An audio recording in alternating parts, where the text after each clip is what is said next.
Muito bem, estamos de volta em mais uma aula aqui no canal do YouTube, em nosso site também, Planeta Biologia, mas essas aulas também sempre aparecem lá no Planeta Enem, no Aula Zen, no Biologia Top, então fica ligado aí. Não sei de onde você está assistindo, mas bora lá.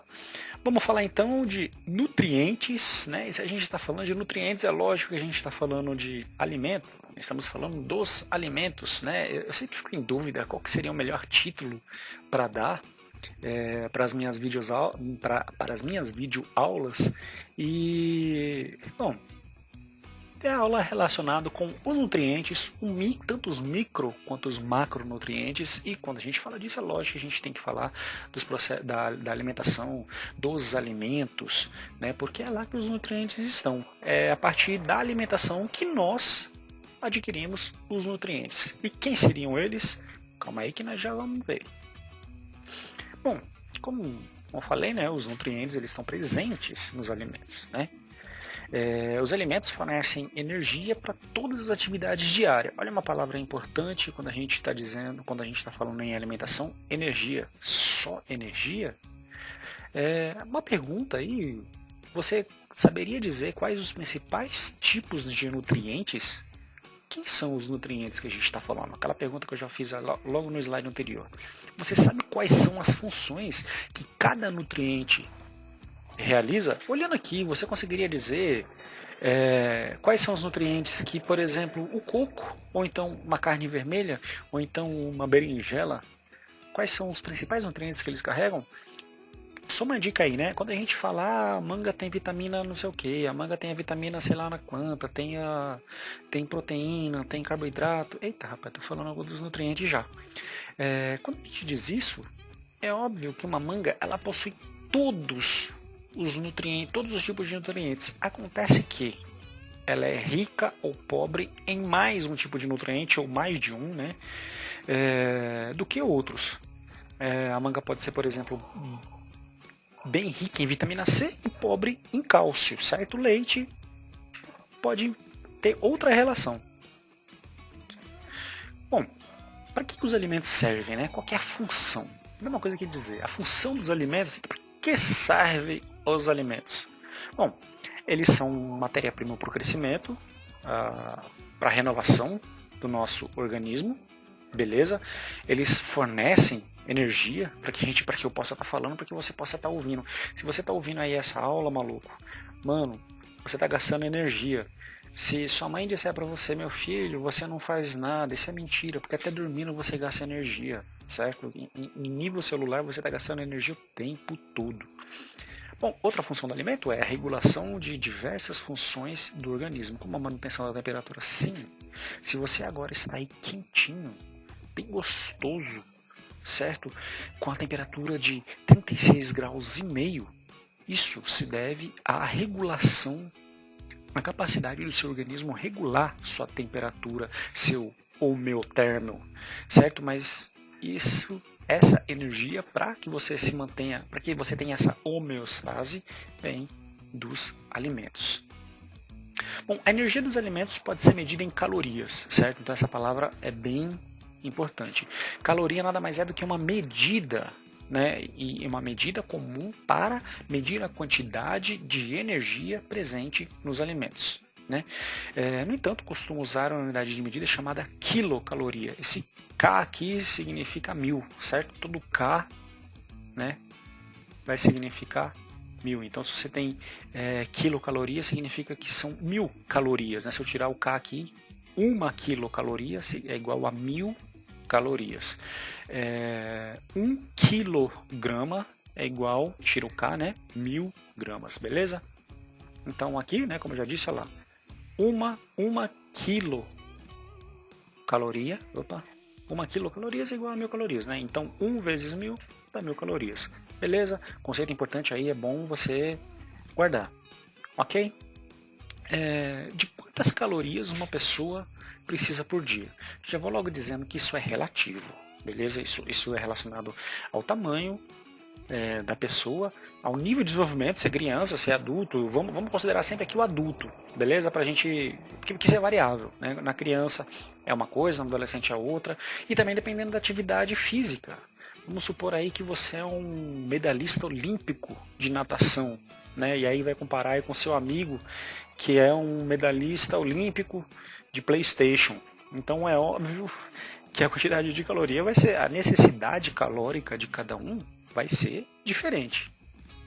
Como eu já disse, né? Isso vai depender de muitos fatores: peso, idade, sexo.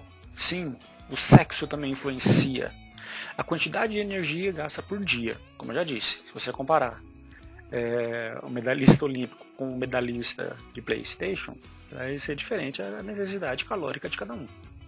Quanto maior for o tempo de duração de uma atividade e esforço realizado, mais calorias são consumidas pelo organismo, né? Quanto mais tempo você passa numa atividade, quanto mais essa atividade demanda esforço, né?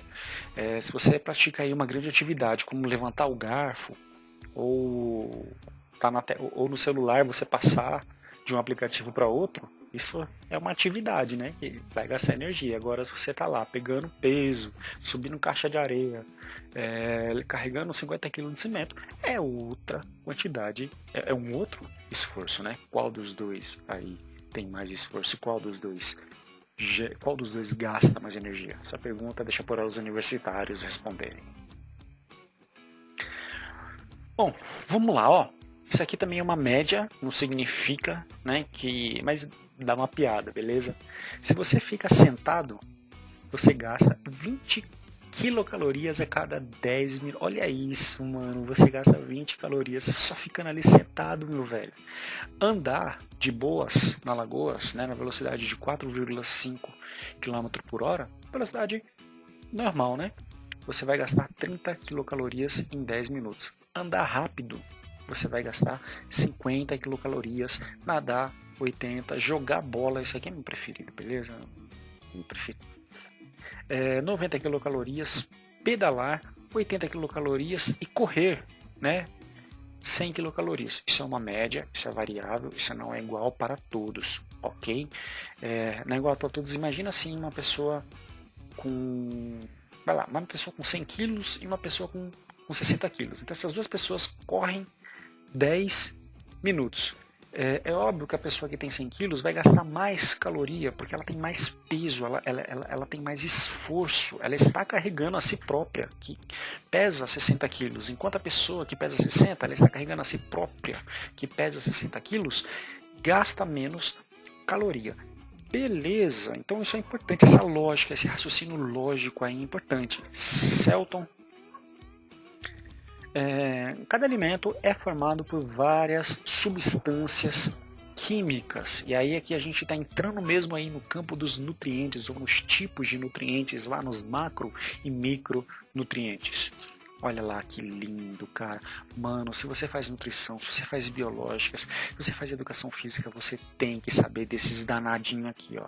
Mano, você tem que dominar esses caras aqui, beleza? Inclusive, se você gosta de saúde, cara, é bom que você entenda os. E se você vai fazer uma prova também, meu filho, então aproveita e estuda. Então, quem são? Quem são esses nutrientes? Então, a gente tem aí os carboidratos, os lipídios, as proteínas, as vitaminas, a água. Mas calma aí, água é nutriente? Sim. A água ela não é necessariamente um nutriente que vai te fornecer energia, mas, cara, toda reação química que está acontecendo neste momento e sempre aconteceu e sempre acontecerá até você morrer, depende. Vai depender. Sai daí, Photoshop. Não quero você não, menino. Sempre vai depender da água. Toda reação química acontece em meio aquoso. E só lembrando que 70% de você é água. Beleza? E sais minerais. Por último, sais minerais. Bom, a gente vai classificar esses três aqui. Deixa eu só mudar aqui um pouquinho a cor, porque ficou feio demais aqui. Ixi, Maria.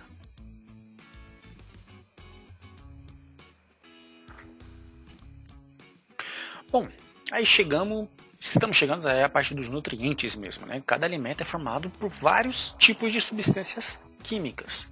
Quem são eles? São os carboidratos, os lipídios, as proteínas, vitaminas, água e sais minerais. Peraí, água é nutriente?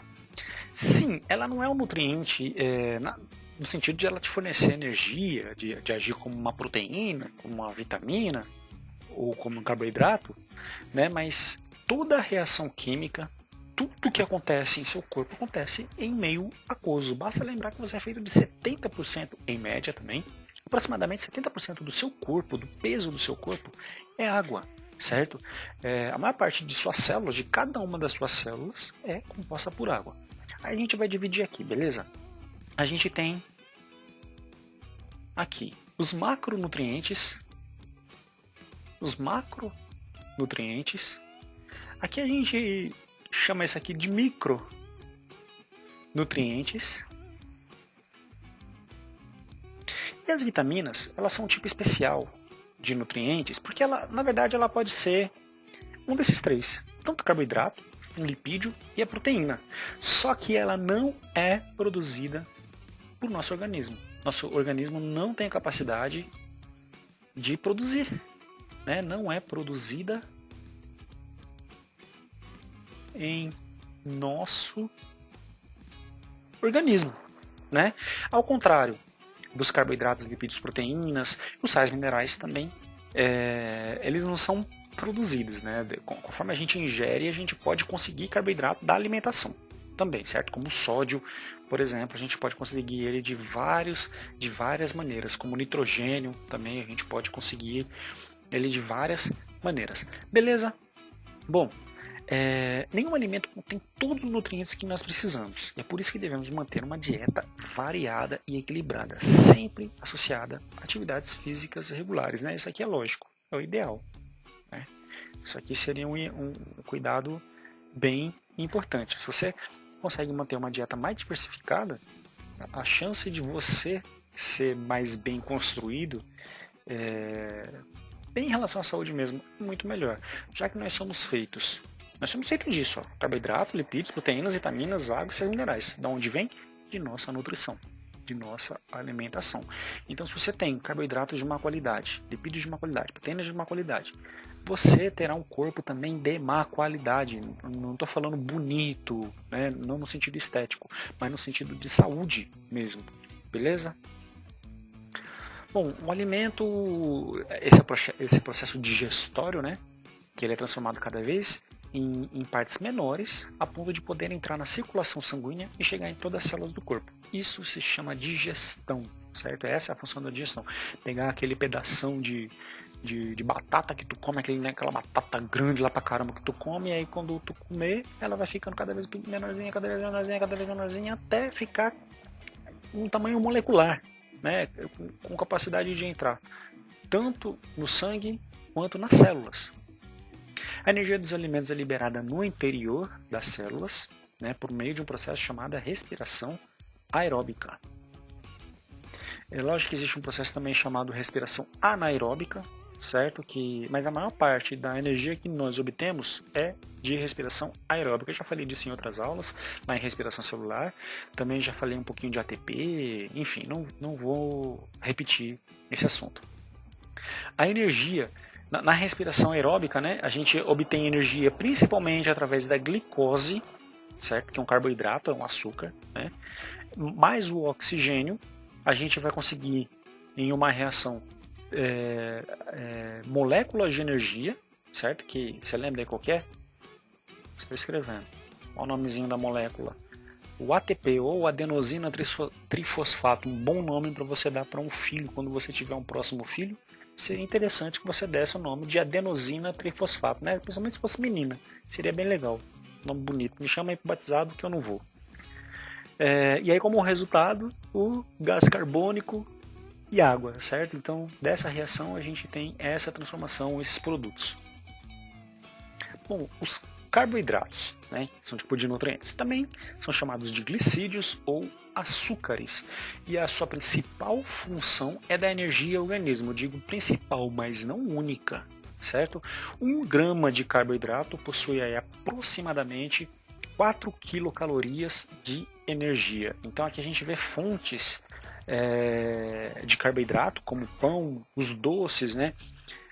Frutas doces, né? Possuem aí fruta doce possui frutose, o próprio açúcar, que é sacarose, né, praticamente ali carboidrato puro, açúcar puro. Com exceção do mel, todos os alimentos ricos em carboidratos se originam de plantas. Ah, mas o pão, sim, pão, né? Lembra aí, trigo, beleza? Bom, a celulose é um carboidrato que vai se formar nos vegetais e é conhecido também como fibra alimentar. Seguinte, maluco, essa fibra alimentar, ela até rimar. Fibra alimentar é bom para cagar.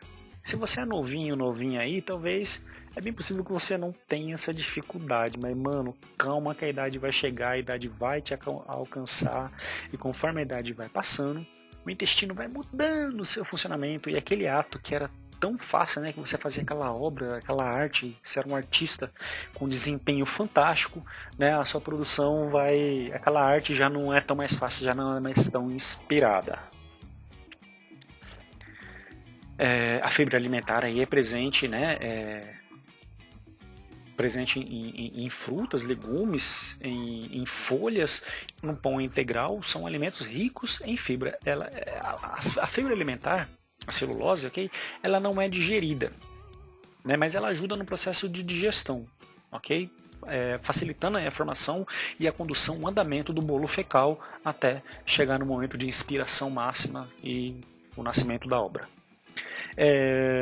Aí tem, né, os exemplos de alguns elementos ricos em fibras. Como eu já disse, né, fibras são importantes na alimentação porque aumentam a absorção de água e amolecem as fezes, evitando problemas intestinais. Bom, os lipídios, os terríveis lipídios, tão mal falados lipídios, mas tão essenciais para a nossa vida. Sem ele, meu querido, você não vive. Sem ele, você morre. Né? Eles são usados principalmente aí na reserva de energia, por isso que eles são odiados, né? Besteira isso daí. 1 grama de gordura equivale a 9 quilocalorias de energia. Elas também têm a função aí na construção. Aqui, ó, esqueci de falar, mas os açúcares eles também fazem parte na construção das células. Em suas células, aí na membrana plasmática, você tem várias glicoproteínas, né, que vão fazer parte ali da parte estrutural mesmo de suas células. E os lipídios, né, importantes na construção, na formação da célula dos hormônios. Boa parte dos seus hormônios aí são compostos aí por lipídios. E também servem na proteção do corpo, tanto contra choques, contra pancadas, né?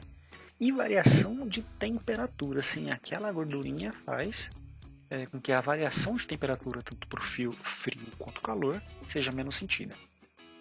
Aí, alguns alimentos ricos em lipídios, apesar dos lipídios terem uma má reputação, eles são fundamentais e existem diversos lipídios que fazem muito bem à saúde, né? Como o coco, o abacate, a gordura da carne, que já não é tão boa, isso realmente é verdade.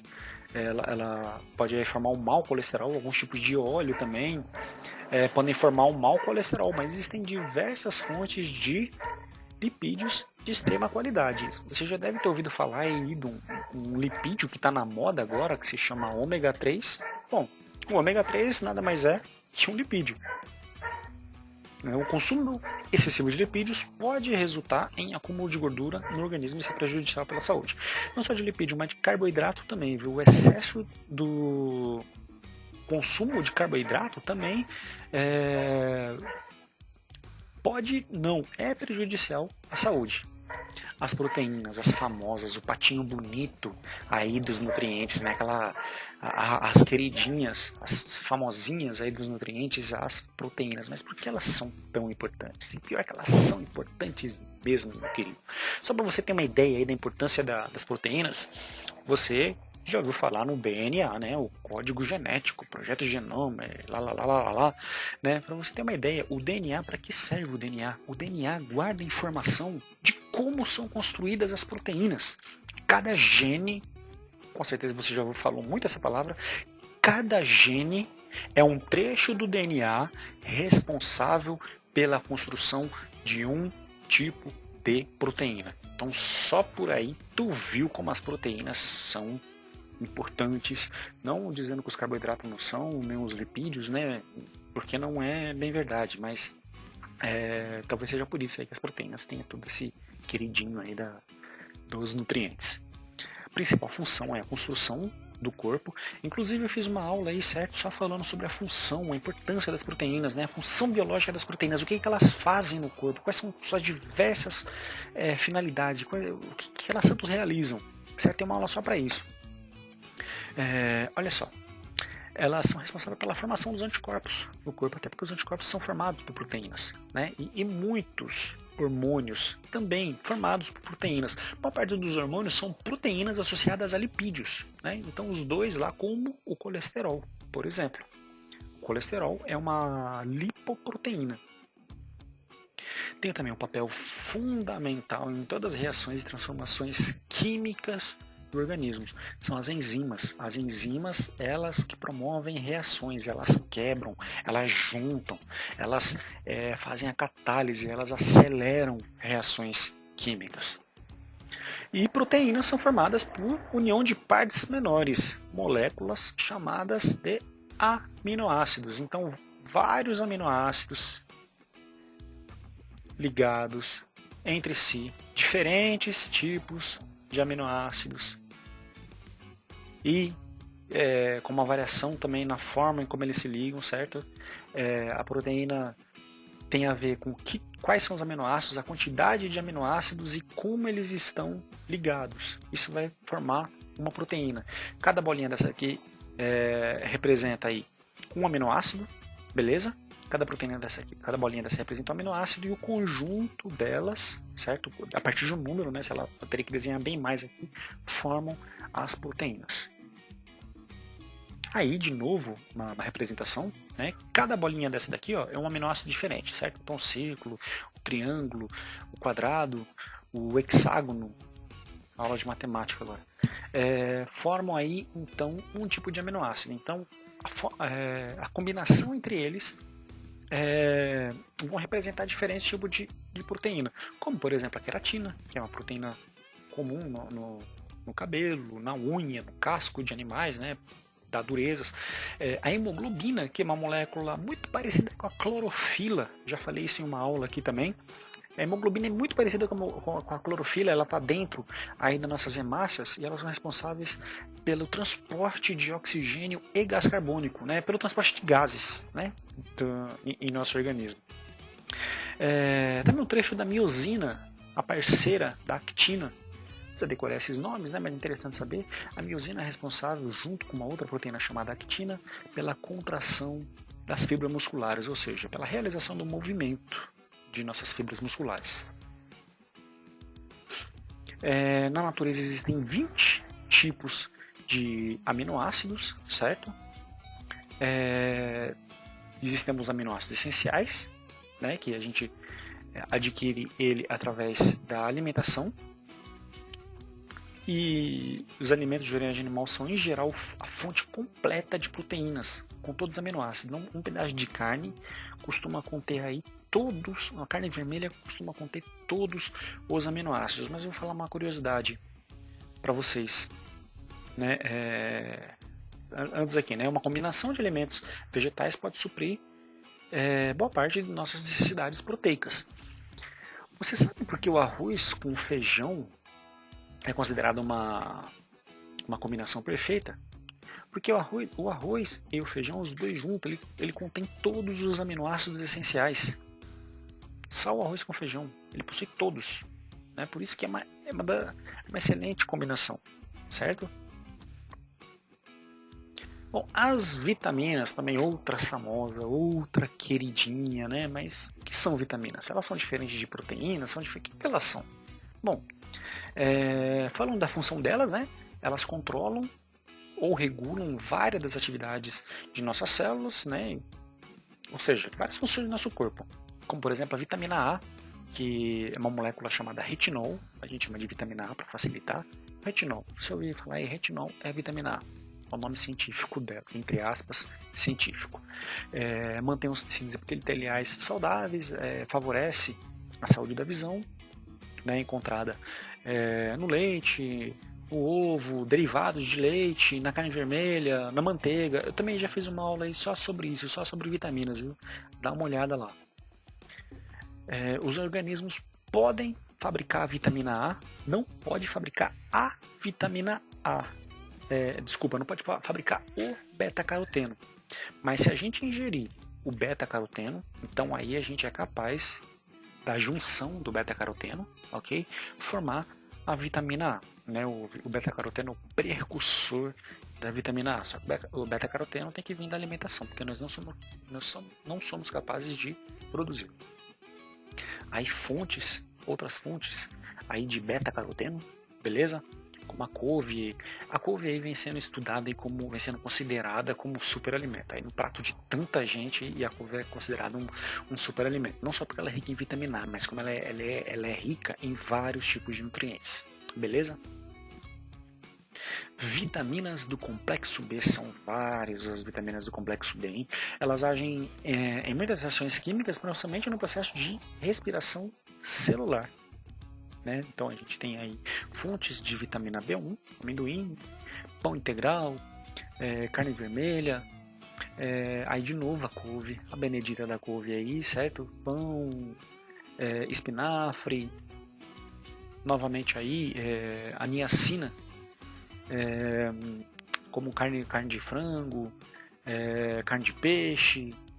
Olha a couve, meu, pense num danadinho. É gostosa a couve, viu? Se você não gosta da couve, começa a gostar. Ou não. A vitamina C, com o nome, entre aspas, científico de ácido ascórbico, é também responsável, é importante na manutenção dos tecidos conjuntivos. Aí tem várias fontes de vitamina C, certo? Como laranja, limão, frutas cítricas em geral. Eu já tô ficando com raiva da couve, cara. A couve aparece em tudo. Olha aí de novo a couve. Eu vou comer couve hoje. Pena que não tem. E também brócolis, né? Em frutas cítricas em gerais. Frutas cítricas em geral. A vitamina D, que é a vitamina do sol, né? Que ela facilita a absorção e depósito de sais de cálcio e fósforo nos ossos, né? A vitamina D, para a gente poder sintetizar, para a gente poder finalizar a cadeia de produção dela, a gente vai precisar do sol, certo? Dos raios ultravioletas presentes no sol. A vitamina E também é importante na manutenção dos glóbulos vermelhos e é também a vitamina da virilidade, né? Elas vão ajudar aí na formação de óvulos e espermatozoides saudáveis, encontrados em óleos vegetais, cereais, leguminosas, laticínios, ovos, hortaliças com folhas verdes, né? A vitamina K, também é a vitamina da coagulação sanguínea, essa é encontrada em folhas verdes, batata, ovo, óleo de soja, e serão fabricadas lá no final, né, por bactérias que vivem no intestino grosso. Bom, todas as vitaminas são encontradas em alimentos e tem um pessoal aí que toma, né, comprimido, só deve ser tomado com orientação médica, porque atualmente existe um problema chamado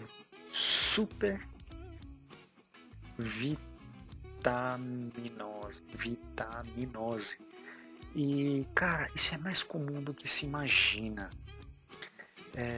Tem casos aí de mãe, não por mal, mas mães superprotetoras. Eu conheço alguns casos. O médico vai lá, receita 2 gotas de determinado complemento de vitamina. Tem mãe que vai lá e coloca 10 gotas, né? Coloca a mais. Isso vai criar problema.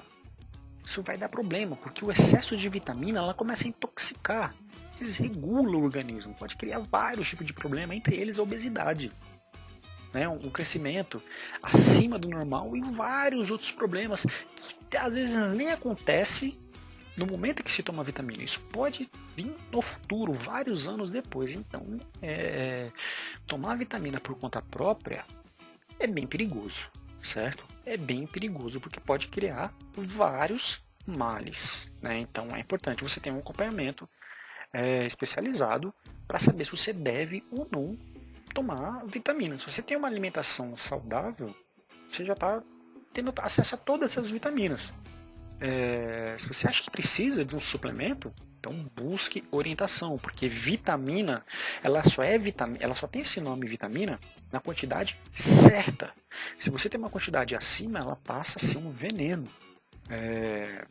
Então ela pode matar, em último caso matar, mas ela pode criar vários problemas de intoxicação.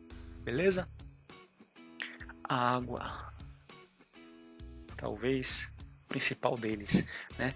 Como eu já disse, todas as reações químicas vão acontecer somente na presença de água. Por quê? Porque todos os outros nutrientes eles têm que estar dissolvidos na água. Não é possível nenhum tipo de reação química em seres vivos acontecer na ausência de água. E também eles são fundamentais para auxiliar o transporte, né, das substâncias e também na eliminação, na excreção dos outros nutrientes que não foram processados. E também a água ajuda a regular a temperatura do corpo pelo suor. A água corresponde a mais da metade, né, eu diria aqui que é aproximadamente mais de 50%, aproximadamente 70% do peso do nosso organismo, seu aí, é água. Em alimento mensal variável, né, a água chega cerca de 80% do peso dos alimentos. Claro que é variável, né? Se você pegar, por exemplo, uma semente de feijão e comparar com uma melancia, uma possui aproximadamente 90% de água, enquanto a outra possui 10%. Mas na média de todos os alimentos é 80%.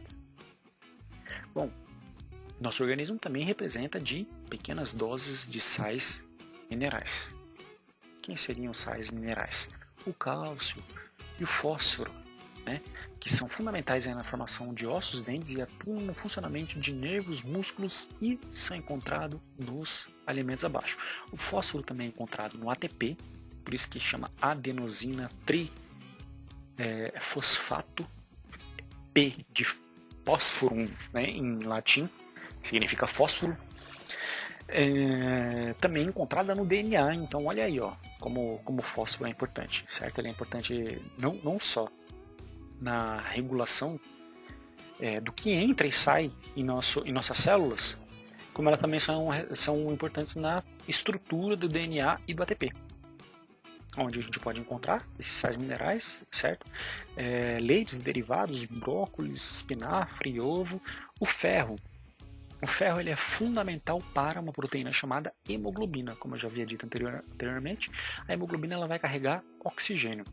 Se a gente tem uma concentração baixa de oxigênio, a gente leva menos oxigênio para os nossos tecidos produzem menos energia e nós, por consequência, ficamos fracos e ficamos anêmicos, que é o nome da doença que se dá por falta de ferro. Certo? O ferro pode ser encontrado em carnes vermelhas, em carne de peixe, em ovos, em cereais, como o amendoim, por exemplo, a couve. Vai comer couve hoje, viu? E o brócolis. Sódio, potássio e cloro. O sódio e potássio, importantíssimo no transporte celular, né? Influenciam no balanço hídrico e atuam no funcionamento de nervos e músculos. Existe uma tal de bomba de sódio e potássio, só para você ter uma ideia. Aproximadamente 20% de toda a energia em seu corpo é utilizada para uma proteína chamada bomba de sódio e potássio. O que ela vai fazer? Ela vai fazer com que as concentrações no interior quanto no exterior de sua célula sejam alteradas. E essa alteração de sódio e potássio cria movimento, né? Porque como vai alterar a composição elétrica, a composição eletrônica devido à concentração, isso vai criar movimento. O sódio e o cloro fazem parte do sal de cozinha, né? Só lembrando aí que NaCl é o nome shake, o nome de apresentação, o nome de batismo do sal de cozinha.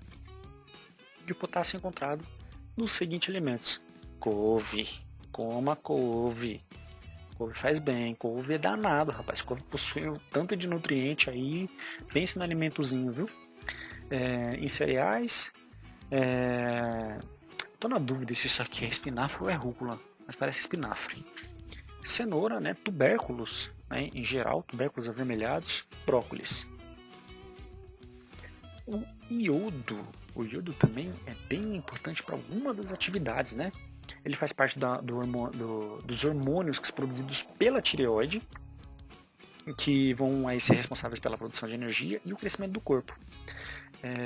No sal de cozinha, hoje existe uma lei em que é adicionada uma quantidade mínima de iodo, né? A falta de iodo cria uma doença chamada bócio. A gente tem um crescimento, exatamente, da tireoide. A tireoide acaba crescendo. Quando tem uma dieta pobre em iodo, a tireoide cresce, que é para, como se fosse assim, bom, vamos crescer para a gente aumentar a nossa área de absorção, para a gente adquirir, para a gente conseguir capturar mais iodo. Quando a gente tem uma alimentação aí equilibrada em iodo, não deve ter esse problema, beleza? O flúor, que é conhecido das pastas de dente, ele participa na formação dos ossos e dentes. Em muitas cidades é adicionada água encanada. Existe toda uma controvérsia aí do flúor, porque o flúor também ele é tóxico. Isso vai depender muito da quantidade. Tem gente que diz que ele é completamente tóxico, que isso não deveria ser jamais adicionado na água, mas tem toda uma discussão relacionada a essa questão. Bom, galera, era isso daí, certo? Que tinha para dizer. Espero que você tenha gostado. Espero que você tenha assinado esse canal aí, que você tenha sentado o dedo nesse inscreva-se, que você tenha colocado lá na notificação, porque agora você vai querer estudar biologia para um caramba. E qualquer dúvida, bota aí nos comentários, seja nos nossos sites ou então seja aí no canal do YouTube. Firmeza. E é isso aí. Vou ficando por aqui. Um beijo na poupança e até mais. É nóis, que heróis.